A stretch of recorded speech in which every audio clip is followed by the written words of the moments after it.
Pak Ustaz, apa lagi? Maghrib Isya Pak Ustaz, slow dia depan rumah itu, nggak datang dia.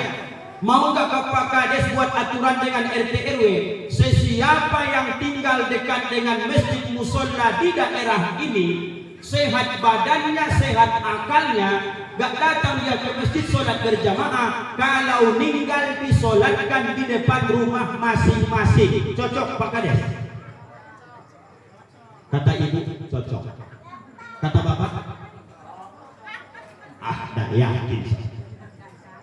Tak yakin saya. Bisakah dibuat program ini? Bisa. Sesiapa yang sehat badannya, sehat akalnya, beragama Islam tentunya, tidak mau datang sholat berjamaah ke masjid musola padahal rumahnya terjangkau dekat, adanya Honda, ada mobil, tak datang. Kalau meninggal, tandai dulu atap rumahnya buat warna merah. Kalau meninggal, jangan sholatkan ke masjid, jangan sholatkan ke musola, sholatkan di depan rumahnya. Program ini diterima atau ditolak? Mereka bilang terima. Kalau bapak, kalian anak-anak, bapak-bapak diterima apa tolak? Kata bapak dalam hati, jangan undang lagi Ustaz nih, provokator nih tadi. Ya Allah, ya Rabbi. Udah lama kita hidup nih Bu, gini-gini aja ya. Yang banyak-banyak harta itu mati selesai juga ya Bu. Coba dulu ibu, sayang gak sama bapak? Sayang kali, karena dia masih sehat. Kalau kena gula dia, ibu urus atau ibu biarkan? Urus. Kalau sakit dia besok, ibu masih urus atau biarkan? Gantian dulu. Kalau bini bapak kena gula, tergeletak dia, bapak urus atau nikah lagi bapak? Jangan kalian jawab Bu, mereka ini. Karena masih sehatnya kita ini banyak kawan bapak ibu. Kalau sudah sakit, mulailah terasa. Nanti kalau sampai waktunya, aku bahaslah ke situ sedikit. Sayangi dirimu Bu, ibadah bapak. Gak ada semua ini. Capek, istirahat, haus, minum, lapar, makan, bangun, tidur, siang, malam, laki, perempuan, miskin, kaya, susah, senang, tertawa, nangis. Dari dulu isi dunia begitu-begitu saja. Nggak sholat bapak, neraka jahanam sama bapak besok. Dalam hati bapak sekali lagi, jangan lagi ustadz undang ustadz ini, provokator ini katanya. Harus berubah orang bapak. Saya sedih nengoknya Pak. Masjid-masjid sepanjang jalan tidak sebanding Pak Kades ramainya penduduk dekat musola, tapi yang datang ke masjid musola terhitung jari. Apa nggak takut dia mati itu bapak ini? Lanjutlah dulu ya. Orang sholat pasti syahadat, orang sholat pasti pak sedekah bahkan zakat. Apakah orang sholat itu sepanjang sholat dia puasa?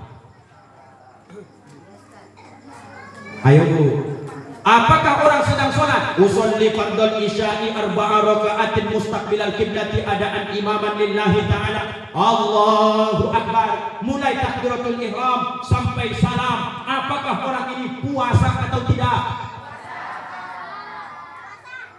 Puasa. Ustaz Rangkuti wudu, rupanya karena imamnya tadi agak enak bacaannya. Wudu kan makruh dilap airnya, saya biarkan. Maka kemudian saya takbir, Allahu Akbar. Sambil-sambil dengarin imam baca ayat merdunya, meneteslah dari keningku air wudu tadi tuh sampai ke pipi, sampai ke mulut. Kujilatlah satu tetes. Pertanyaannya, sholatku batal apa sah? Batal. Kenapa batal? Dalam hati dia terserah ustaz lah, yang ceramahkan ustaz katanya. Batal. Contoh paling kecil. Tadi kami alhamdulillah makan. Bapak di sini juga makan.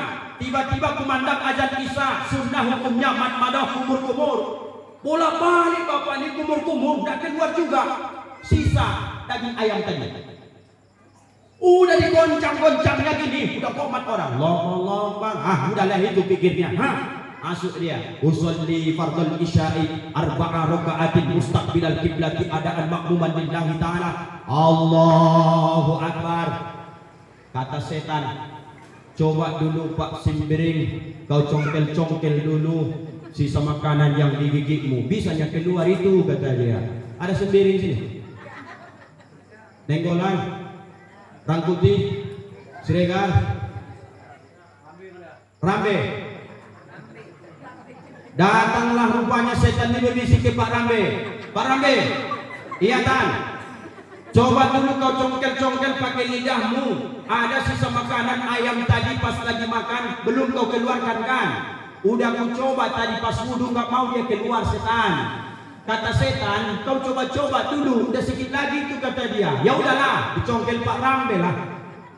Begitu dicongkel-congkel, betul keluar Pak. Begitu keluar Pak, tuh ditelan Pak Rambe.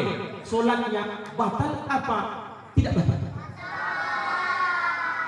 Kenapa batal?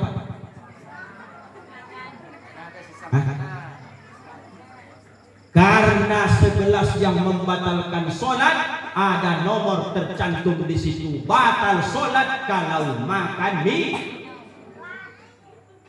Lain-lain aja jawab anak di bakar satu, bingung ya lo.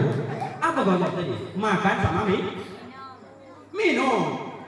Air wudhu yang menetes ke mulut, dijilat sedikit, ditelan dia. Batal solat bapak ini.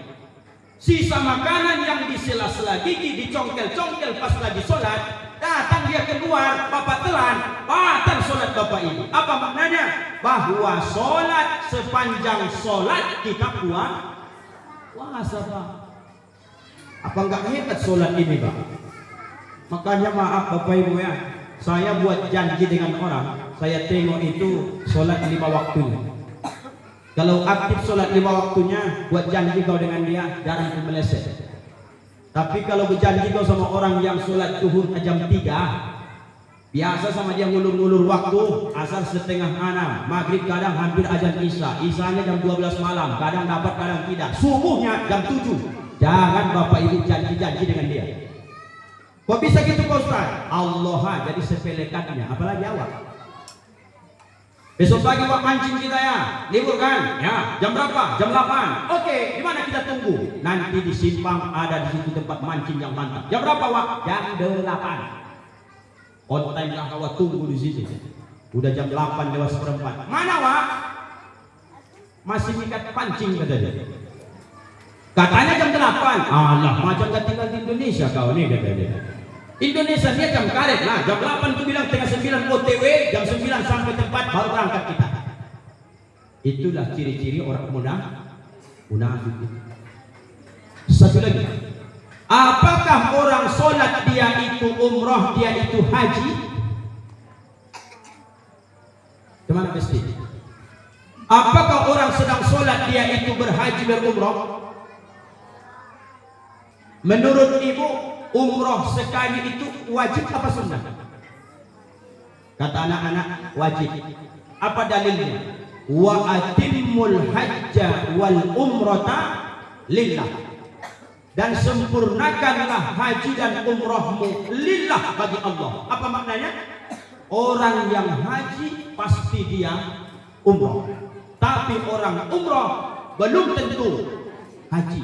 Apa maknanya? Ibu bapak yang sudah agak-agak panen sawitmu, pikirkan supaya minimal sekali bapak berangkat umroh. Umroh pertama hukumnya bukan sunnah tapi wajib Pak.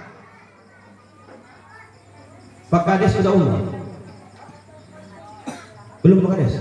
Saya doakan Pak Kades tahun ini berangkat bapak umroh. Kalau tidak bisa diamin-aminkan aja juga, soal usaha. Kalau Pak Kades nanti umroh Pak Kades, barulah Pak Kades bercerita kepada masyarakat Pelamboyan ini, belum pernah ku rasakan senikmat hidup semenjak lahir ke dunia ini setelah Pak Kades bisa berziarah ke makam Nabi di Madinah, melihat sejarah Islam, apalagi Pak Kades pakai kain ihram, dipandu nanti tawaf mengelilingi Ka'bah, sa'i, habis itu tahallul, menangis Pak Kades di sana, balik ke sini, lembut hati, kecil nampak dunia ini. Alhamdulillah. Rupanya bolak-balik awak ni solat tanpa awak sadari, Tidak sah solat kita dalam waktu tenang kalau tidak menghadap kiblat.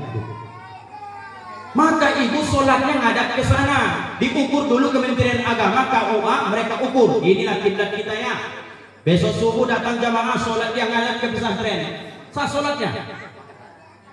Nggak pun ditegur orang, pasti nanti orang ngomong, bapak itu jangan dicakapi lagi. Udah gini tuh katanya. Kenapa udah gila bapak itu? Karena nggak tahu dia arah kiblat. Kesimpulan, orang solat, menjaga solat, mendirikan solat, inilah orang yang komplit agamanya, karena dia dapat sekaligus rukun Islam yang apa nggak mantap dia Pak. Maka orang nggak sholat itu nggak bisa dibedakannya mana sawit dia, mana sawit tetangga Pak. Ingat-ingat itu. Turun ke bawah lagi, asal nggak sholat orang itu nggak bisa dia bedakan mana bininya, mana bini tetangga Pak. Digarapnya semua itu.